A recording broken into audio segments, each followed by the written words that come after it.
আমার কাছে কোন টিএমসি নেতা বলেন আর কংগ্রেস নেতা বলেন আর সিপিএম নেতা বলেন আর যেই আইএসএফ নেতা বলেন, যত নেতা আছে ওইসব নেতার দালালি আমি করি না। আমার উদ্দেশ্য, আমার নিয়াত হলো কি যে আল্লাহর ঘর তৈরি হচ্ছে বেলডাঙ্গাতে, এটা আমার নিয়াত ছিল।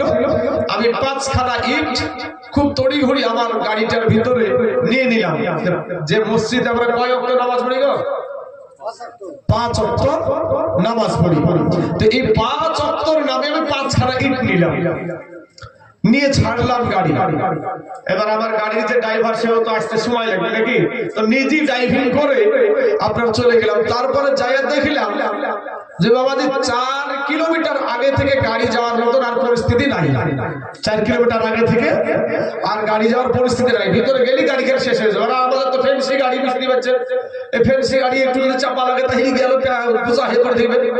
হ্যাঁ, তো আমি 4 কিলোমিটার আগে কি করলাম, আমার গাড়িটাকে সাইড করে দিলাম একটা হিন্দু ভাইয়ের বাড়ির পাশে।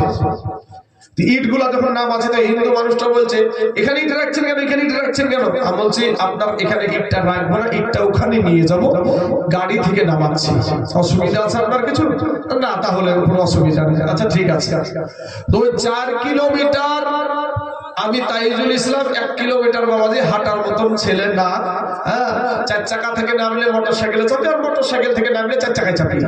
তো এই 4 কিলোমিটার ওই 5খান ইট বুঝা মাথায় নিয়ে আমি বাবাজি হাঁটতে হাঁটতে হাঁটতে হাঁটতে সেখানে গিয়ে হাজির হয়েছিলাম। তারপরে বাবাজি বুঝতে পারছেন 4 কিলোমিটার হাঁটলে কি হবে বোঝা নিয়ে এদিক ওদিকে দলিয়ে বেড়াচ্ছি। একটা বৃদ্ধ মানুষ, আপনাদের বয়সের মানুষ, বুঝতে পেরেছে যে মৌলভী সাহেব পড়ে যাবে, সঙ্গে সঙ্গে আমাকে ধরে নিল। যাই হোক, এইভাবে আমি পৌঁছাচ্ছিলাম। এখন বিষয়টা হলো যে ভাই, মসজিদ প্রত্যেকটা মুসলমানের পজিটিভ নিয়াত থাকে। মসজিদ প্রত্যেকটা মুসলমানেরই পজিটিভ নিয়াত থাকে। অতএব যদি তারপরে ওখান থেকে আসার পরে একজন রাজনীতিবিদ ভাই বলছে, ভাই আপনাকে তো দেখলাম সোশ্যাল মিডিয়াতে, ফেসবুকে দেখছি আপনি ইট নিয়ে খুব দৌড়ছেন, মানে ইট নিয়ে যখন যাচ্ছি সাংবাদিকেরা ধরছে আমাকে, তা আপনি কতদূর থেকে ইট নিয়ে আসছেন, কিভাবে আসছেন, কোথা থেকে আসছেন, আপনার কষ্ট হচ্ছে না? আপনি একজন আলেম মানুষ, একজন মৌলভী মানুষ, হ্যাঁ আপনার কষ্ট হচ্ছে না? এইভাবে তো বলছে। তো দেখলাম, তো বললো ভাই শোনেন, আপনি একটা সোশ্যাল মিডিয়াতে ভাইরাল বক্তা, রাজনীতির চাকা দেখছেন যে সোজা ঘুরছে, ভেবে নেবেন যে উল্টা ঘুরছে। দেখবেন যে সোজা ঘুরছে, কিন্তু জানবেন এটা আপনি ভেবে নেবেন যে উল্টে ঘুরছে। তো রাজনীতিবিদদের পিছনে দৌড়াবেন না। আমি বললাম দেখেন, আমি রাজনীতিবিদদের পিছনে দৌড়াইনি, আমি আল্লাহর ঘর মসজিদ করতে গিয়েছি, আল্লাহর ঘর মসজিদ করতে গিয়েছি।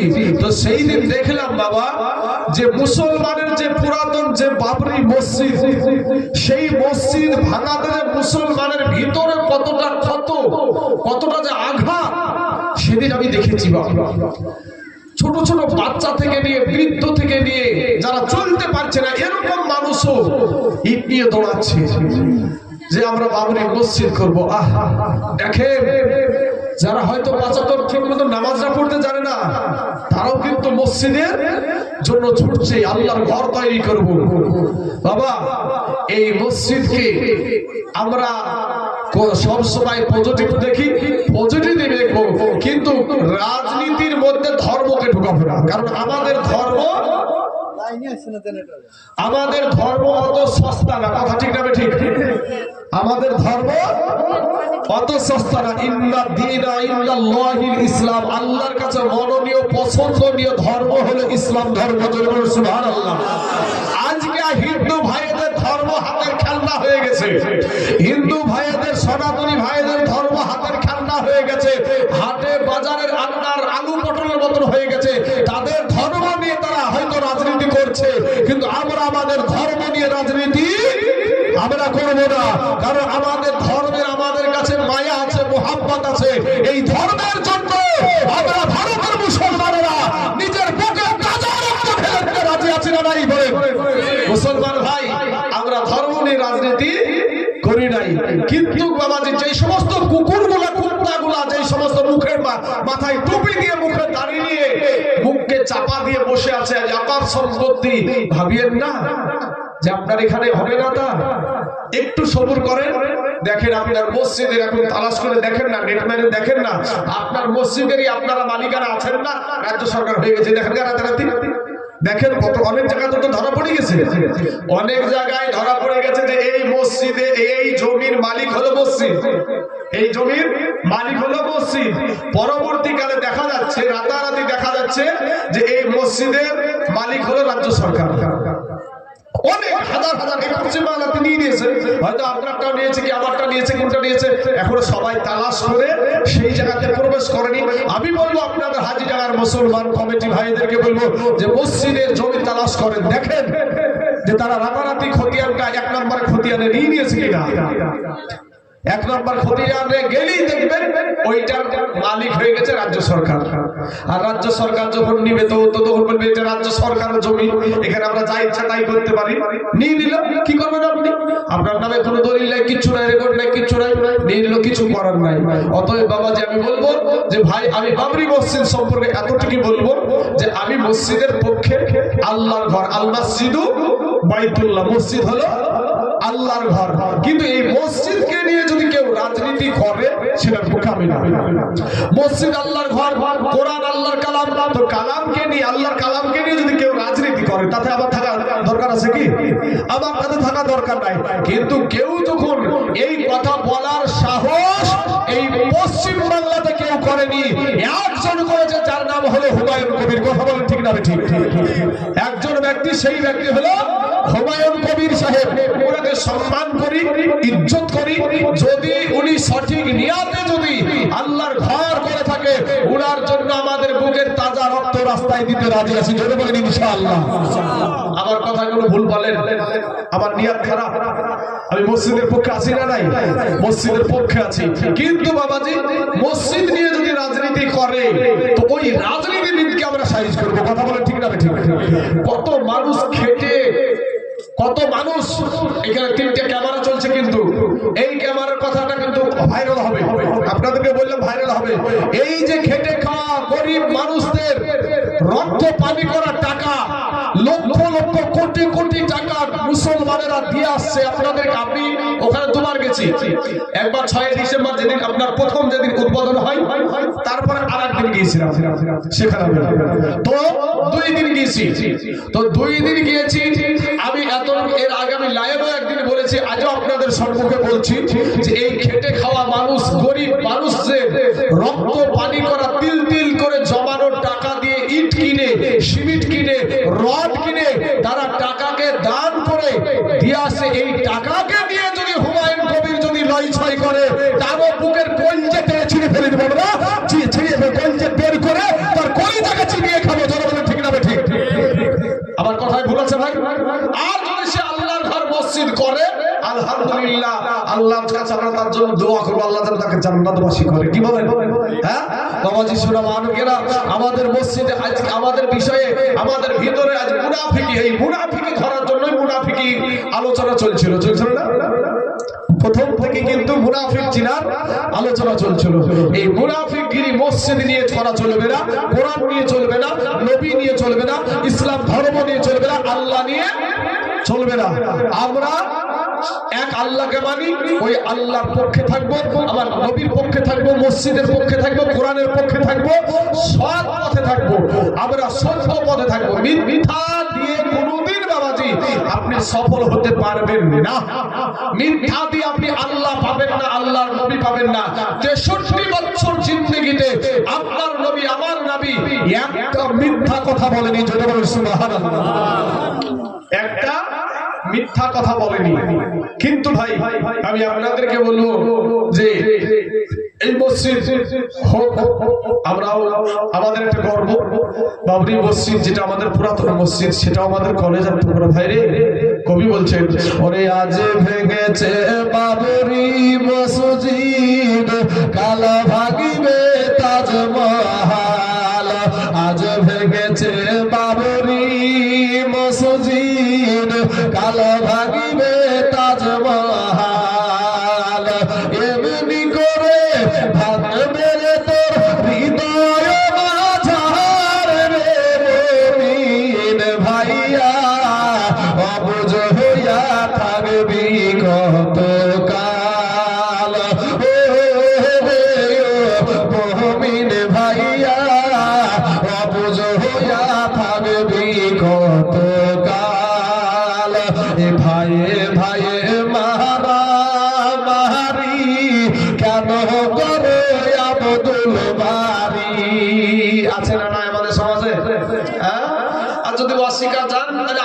সাক্ষী আছি আপনাদের গ্রামের জন্য।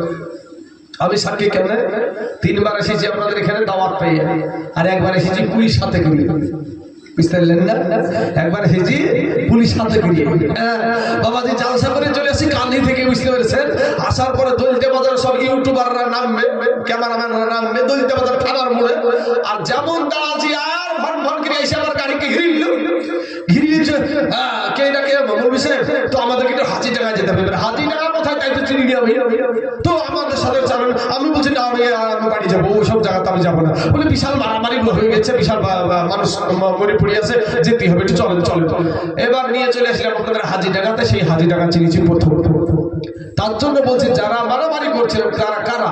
মুসলমান। মুসলমান কেন মানবেন? মুসলমান আপনার সেটা কালেমার ভাই। ভাই আপনার আদর্শ নবীর আদর্শে আদর্শিত হন, হয়তো আপনাকে একটু হয়তো লাঞ্ছিত হতে হবে, কিন্তু জয় আপনার হবে, জয় আপনার হবে। গতকালকেই আপনার একটা জায়গাতে ছিলাম, গত রাত্রিতে বেলাতে, একজন ভাই বাবাজি, একটা যুবক ছেলে বাবাজি, ওনার কথাবার্তা যদি ওর সঙ্গে তর্ক করতে যাই আমি, তাহলে ওই মূর্খের সাথে মানে ওই একটা এমন কথা ব্যবহার করছে, গোটা রাস্তাটাকে আপনার ব্লক করে দিয়ে লরি দাঁড় করে লরি আপনার বোঝাই করছে।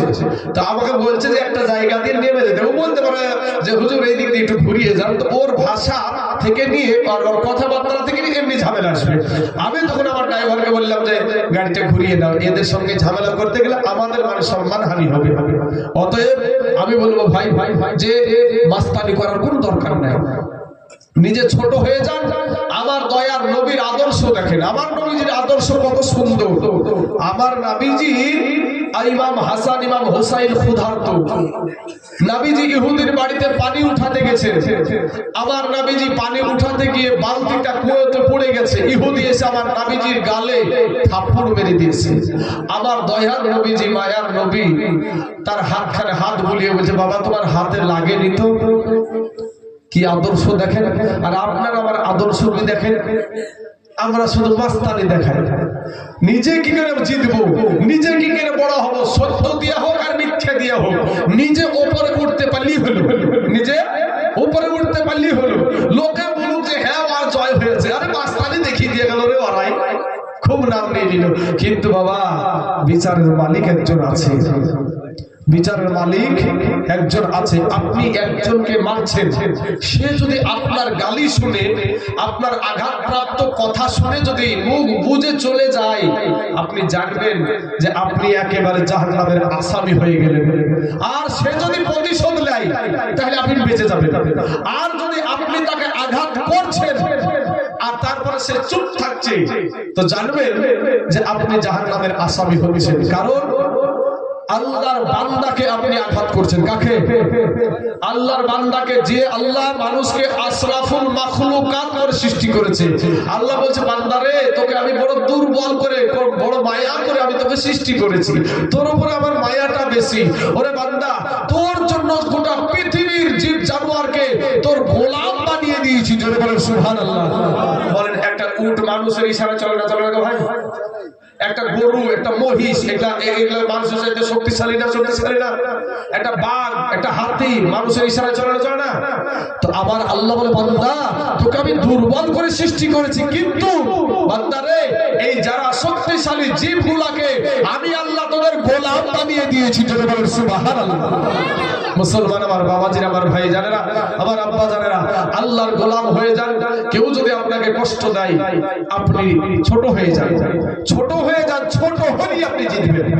কারণ আজ আমি যদি বরত্ববাদ করে বেড়াই, প্রত্যেকটা জালসায় বলি আমার মতন বক্তাকে হোনাই, আমার মতন বক্তাকে হোনাই, আল্লাহ ঠিক নিচে নামিয়ে দেবে। মানুষের নিচে নামানো লাগবে না, আল্লাহ নামিয়ে দিবে। কারণ রিয়াকারীকে আল্লাহ পছন্দ, রিয়া মানে অহংকার, অহংকারকারীকে আল্লাহ পছন্দ করে না।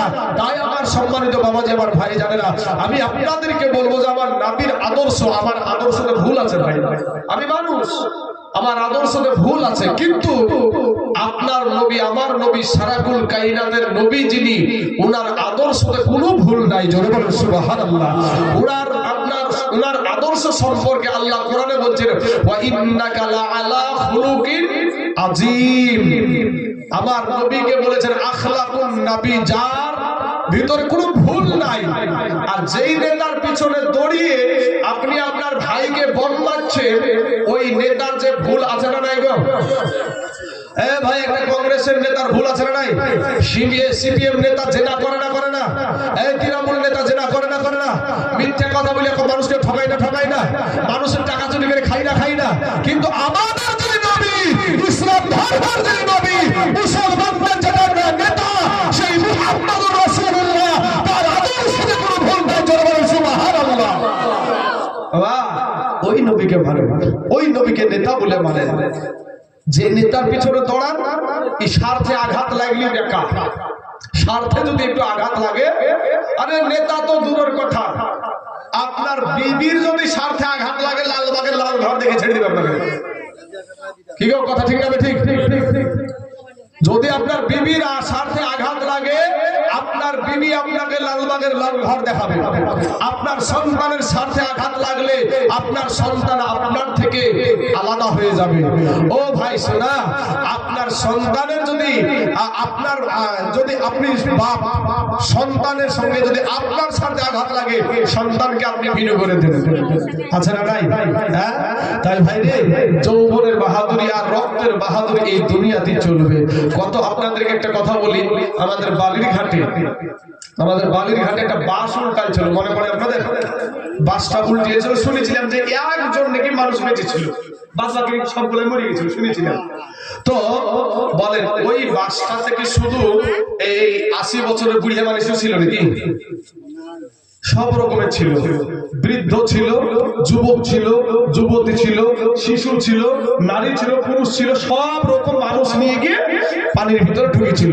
তারপরে আপনার কলকাতাতে একটা স্টেশন আছে, স্টেশনটার নাম হলো শালিমার স্টেশন। জানা আছে ভাইদের? কেরালা যাওয়া ভাইদের জানা আছে। শালিমার স্টেশন থেকে একটা ট্রেন ছেড়েছিল, ট্রেনটার নাম হলো করমন্ডল এক্সপ্রেস। করমন্ডল এক্সপ্রেস এই ট্রেনটা উড়িষ্যার বালেশ্বর নামে একটা জায়গায় গিয়ে তিনটা ট্রেন একসঙ্গে অ্যাক্সিডেন্ট করেছিল। মুহূর্তের মধ্যে 300 মানুষ নাই, মুহূর্তের মধ্যে 300 মানুষ শেষ।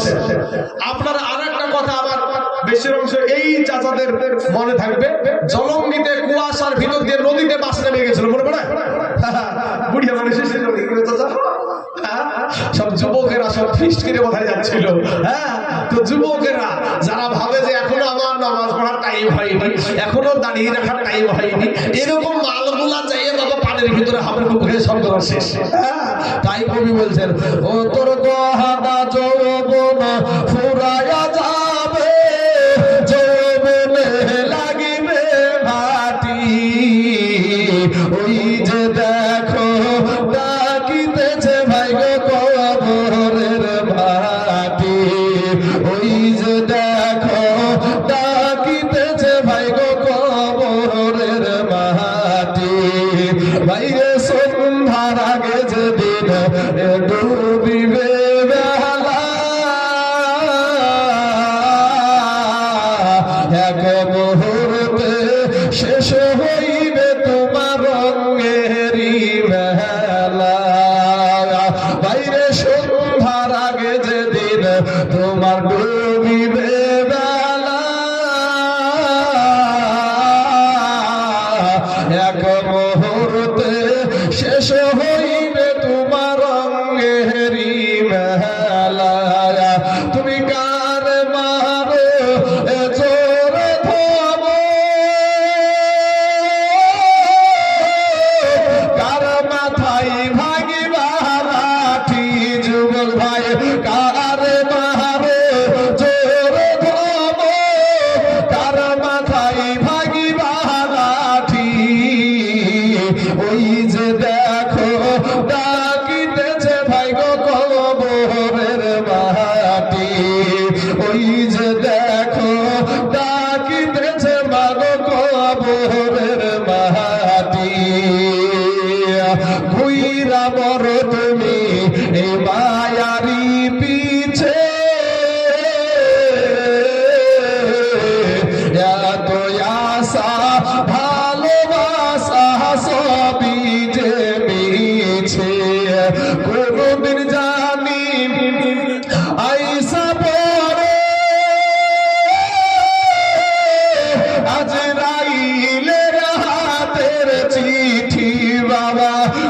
কোনদিন জাহাবি আইসা পরে আজরাইলের হাতের চিঠি ওই যে দেখো ডাকিতেছে ভাই গো কবরের মাটি খবর পেয়ে আসবে আত্মীয়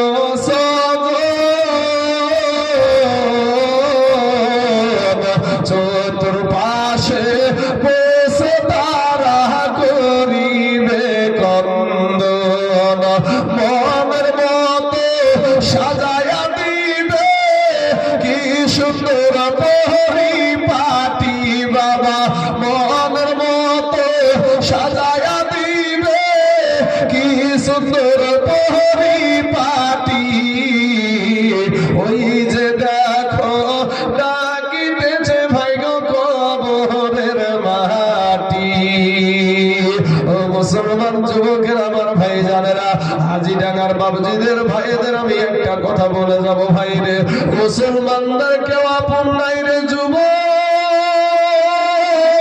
কেউ আপন না কেউ আপন না স্বার্থে আঘাত লাগলে সবাই আপনাকে আমাকে ছুড়ে ফেলে দিবে রে ভাইজান আমি আপনাদেরকে বলবো আপনি একজন কালেমাওয়ালা মানুষ মুসলমান আপনি একজন নবীওয়ালা মুসলমান আপনি একজন আল্লাহওয়ালা মুসলমান ভাই রে এই ইসলাম ধর্মের শুধু বাবরি মসজিদ না এই বাবরি মসজিদ শুধু না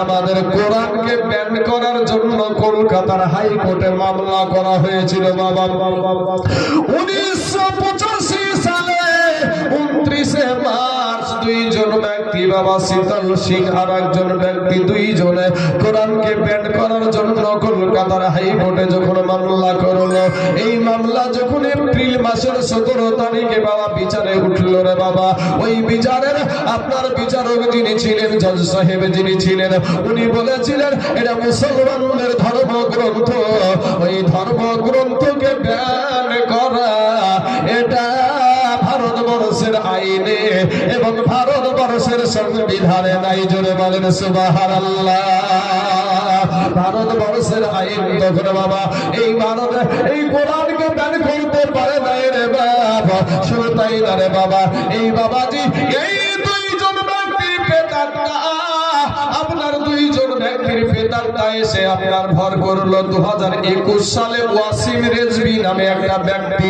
আল্লাহর কোরআনের 26টা আয়াতের উপরে মামলা করেছিল এই ওয়াসিম রেজভি একটা শিয়া মুসলিম বাবাজি ও আমাদের মতো মুসলিম না ওরা হলো শিয়া মুসলমান ওরা আমাদের নবীকে নবী মানে না ওরা হযরত আলীকে নবী বলে মানে নাউজুবিল্লাহ পড়েন বাবাজি শোনা মানিক রে এই ওয়াসিম রেজভি বাবাজি 26টা কোরআনের আয়াতের উপরে মামলা করেছিল 2021 সালে যখন 26টা কোরআনের উপরে মামলা করলো ভারতবর্ষের সবচাইতে বড় বাবা সবচাইতে বড় আদালত হলো সুপ্রিম কোর্ট ঠিক না ঠিক বাবাজি এই সুপ্রিম কোর্টে যখন 26টা কোরআনের আয়াতের উপরে মামলা করলো জজ সাহেব বলল এটা ভারতের সংখ্যালঘু মুসলমানদের ধর্মগ্রন্থ এটা ব্যান করা এটা বাদ দেওয়াটা ভারতের আইনে সংবিধানে নাই অতএব তুমি একটা অযথা মামলা করেছো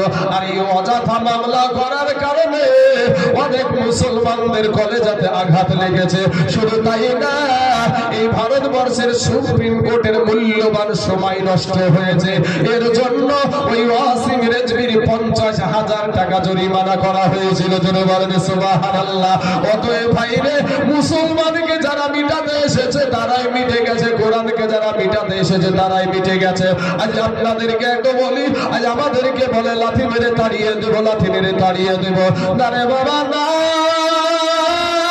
এত সোজা না এই জমিন আমার আল্লাহর জমিন এই জমিন থেকে মুসলমানদেরকে শেষ করতে পারবে না জোরে বলে তাই ইনশাআল্লাহ এ বাবাজি ও সুরাবানি আমি আপনাদেরকে বলবো মা খালা গো আপনাদের স্বামীকে খিজমত করেন গো মা আপনার স্বামীকে বেইজ্জতি করিয়েন না মা আজকে আপনি 1000 টাকা ভান্ডার পান তারপর তারপরে বলেন আমার টাকা, কিন্তু আপনার স্বামী যে কষ্ট করে আপনাকে মেহনত করে খাওয়াই গো মা, ওই কষ্ট যদি আপনি করতেন আপনার মুখে জব দিলে আটা হইয়া বেরিয়ে যেত। কারণ একটা বা পুরুষ যে কষ্টগুলা করে, একটা ভাই আমার যে কষ্টগুলা করে গো মা, ও মা জননী আপনাদেরকে বলবো রে মা, আজ আপনাদেরকে যদি কেউ আঘাত করতে আসে, কোন বিধর্মী যদি বেইজ্জতি করতে আসে, মাগো আগে বুকের তাজা রক্ত দিবে তোমার স্বামী। কথা ঠিক না ঠিক ভাই? আমাদের বিবিকে অন্যায় বলতে দিব নাকি কাউকে? আমাদের মাকে কেউ অন্যায় বলতে কাউকে দিব নাকি ভাই? না রে ভাই, না না। কিন্তু এই বিবিরা তারপরে বাবাজি সেই স্বামীকে চিনে না, শ্বশুর শাশুড়িকে সন্তানকে চিনে না। ও মুসলমান, ও নারীরা শুনো রে মা, 2002 সালে মধুরার স্টেশনে ট্রেনের বগিতে আগুন লাগাকে কেন্দ্র করে বাবা গুজরাটের জমিনে যখন আপনার নরেন্দ্র মোদী দামোদর দাস ছিল মুখ্যমন্ত্রী গুজরাটে, সেই সময়তে ট্রেনের বগিতে আগুন লাগাকে কেন্দ্র করে এখনো প্রমাণ হয় নাই কি কারণে আগুন লেগেছিল, কিন্তু আমার হাজার হাজার আমার কালেমার ভাইদেরকে, মুসলমান যুবকদেরকে বাবা কচু কাটা করেছিল, গ্যাস পেট্রোল দিয়ে জ্বালিয়ে শেষ করে দিয়েছিল। এইরকম মহিলা যাদের পেটে 8 মাসের বাচ্চা, 9 মাসের বাচ্চা, 10 মাসের বাচ্চা, এই মহিলাগুলা গিয়ে পুলিশকে গিয়ে বলেছিল, পুলিশ বাবু আমাদের জন্য একটু নিরাপত্তার জায়গা করে দিন। ওই গুজরাটের পুলিশগুলা বিশ্ব হিন্দু পরিষদকে লেলিয়ে দিয়ে বাবা ওই মহিলাদের পেটকে চিরে সন্তানকে বের করে তীরের আঘাতে করে খেলা করেছিল। তখন বাবা গুজরাটের বুকে মুখ্যমন্ত্রী ছিল নরেন্দ্র মোদী দামোদর দাস রে বাবা। এ মা খালা গো, আজ আমরা কোনো অন্যায় করি না রে মা। আজকে আমরা 6 ডিসেম্বর 2025 সালে লক্ষ লক্ষ মানুষ আমরা বাবরি মসজিদের জন্য ইট নিয়ে গিয়েছিলাম, দান করতে গিয়েছিলাম। একটা রেকর্ড কারো বাবার ক্ষমতা না দেখাতে যে কোন মুসলমান মন্দিরে গিয়ে স্লোগান দিয়েছে, কোন মুসলমান গির্জাতে গিয়ে স্লোগান দিয়েছে, কেউ দেখাতে পারবে না। ও আমার ভাইয়েরা, ও কালামাওয়ালারা, আমার আব্বা জানেন, আমার মা খালা, আপনাদেরকে বলবো মা গো, আমাদের একটাই হলো অপরাধ, আমাদের সমাজে পর্দা উঠে গেছে মা। ও মানে আজ বিহারের জমিনে একটা কালেমার ভাই, একটা কালেমার বোন, সেও কালেমা পড়া মুসলমান বোন। আজ তোমাদের জন্য আমাদের লজ্জা লাগে, আর কিছু কিছু বোনের জন্য আমরা গর্বিত হই। কেন গর্বিত হব না বাবা? কর্ণাটকের জমিনে একটা আমার কালেমার বোন, একটা মুসলমান বোন, হয়তো জলসাত কথা না হয়তো বলেছিলাম আপনাদের এখানে, ওই বোনটার নাম ছিল মুস্কান খান। বোনটি আমার স্কুলে যাই, কলেজে যাই, আপনার স্কুটিতে করে বুরখা পরে নিজের আব্রুকে ঢেকে নিজের সম্মানকে বাবাজি হেফাজত করে আপনার কলেজে যাই। তো কলেজে যাই যখন স্কুটি না রেখেছে, একাদশ বিধর্মী বাবাজি, আপনার একাদশ বিধর্মী জয় শ্রীরামের স্লোগান দিয়ে বোনটার দিকে তেড়ে চলে আসছে। ওই বোনটার পাশে একটা মুসলমান যুবক ছিল না, একটা মুসলমান কালেমাওয়ালা ভাই ছিল না, তার নিজের মায়ের পেটের ভাই ছিল না, তার বাবা ছিল না। ওই আমার কালেমার বোনটা, তার ইমানের কতটা বাবাজি জজবা ছিল গো। ওই বোনটা একাদশ বিধর্মীদের সম্মুখে একাই বলছে নারায়ে তাকবীর আল্লাহু আকবার, নারায়ে তাকবীর আল্লাহু আকবার। শুধু এই ধ্বনি দিয়া এই ইন্ডিয়ার শুধু জমিন না বাবা, আমেরিকার জমিন, ইসরায়েলের জমিন, ফ্রান্সের জমিন, গোটা পৃথিবীর কাফেরদের কলেজা কাঁপায়া দিয়েছিল। জোরে বলেন সুবহানাল্লাহ। বিহারের মুখ্যমন্ত্রী আপনার নীতিশ কুমার, এই কুত্তা কয়েকদিন হলো বাবা একজন আমার বোন সে গিয়েছে বাবা চাকরির একটাই পাচ্ছে, আপনার চাকরির কিছু কাগজপাতি নিতে যাচ্ছে, হাত বাড়িয়েছে, আর সঙ্গে সঙ্গে এই মুখ্যমন্ত্রী এই জাহান্নামের কুকুর অমনি আমার বোনটার পর্দাটা না মুখ থেকে নামিয়ে দিয়েছে। হাজারো মানুষ দেখেছেন, আপনারা দেখেননি ভাবি। ওই জিনিসটাকে কেন্দ্র করে হাজার হাজার মুসলমান মহিলারা বিহারের রাস্তায় নেমে পড়েছে বাবা। ও মুসলমান মা খালা গো, ও আমার কালেমাওয়ালা মুসলমান মায়েরা, আপনারা আমার মায়ের জাত মা গো, আমাদের পায়ের তলে জুতা আর না পায়ের তলে হলো আল্লাহর জান্নাত। জোরে বলেন সুবহানাল্লাহ। আমাদের পায়ের তলে জুতা আর নারীদের পায়ের তলে হলো আল্লাহর জান্নাত। জোরে বলেন সুবহানাল্লাহ। কিন্তু এই নারীরা যদি 4টা কাজ করে আল্লাহর 8টা জান্নাতের দরজা দিয়ে যে কোনো দরজা দিয়ে পার হয়ে যাবে, কোনো সমস্যা নাই। এই 4টা কাজের ধারে কাছেও যাচ্ছে না, এই 4টা কাজের ধারে কাছেও যাই না। এদের কাজ কি? পর্দা করা, নামাজ পড়া, রমজান মাসে রোজা রাখা, স্বামীর খিদমত করা, স্বামীর মালের হেফাজত করা, একটা। তাছাড়া পুরুষগুলা যত কিছু আছে পুরুষকে করতে হবে। অতএব আল্লাহ বুঝার তৌফিক দান করুক। আমার মা খালাদেরকে, যুবক ভাইদেরকে বলবো, ভাই শোনা, তোমাদের যাদের মা বেঁচে আছে মায়ের খিদমত করিও, বাপের খিদমত করিও। বৃদ্ধ হয়ে গেছে তোমার বাবা, ইনকাম করতে পারে না, 10টা টাকা নাই পকেটে, যে বাজারে যায় চায়ের দোকানে বসবে, তোমার বাবাকে একজন বন্ধু চা খাইয়েছে, তো রোজই যে খাওয়াবে তা তো না, তোমার বাবাকেও একদিন তাকে খাওয়াতে হবে। কথা ঠিক না ঠিক? তাহলে ওই ব্যক্তিটার পকেটে যদি টাকা না থাকে লজ্জাতে যেতে পারবে না। কারণ কি? যে আমি তো যদি না যাই তাহলে তো আমার বন্ধুটাকে চা খাওয়ানোর দরকার আছে, বা আমি যদি চা খাবো তো আমারও তো একটা পয়সার দরকার আছে। ভাই বন্ধু বান্ধবের জন্য তুমি পয়সা ফোরাও, কিন্তু তোমার বাপের জন্য, তোমার মায়ের জন্য একটু পয়সা ফোরাও না। ভাই রে, আমি তোমাদেরকে বলবো, তোমাদের পায়ে হাত দিয়ে বলবো, বাপ মার খিদমত করিও। শোনা, আমি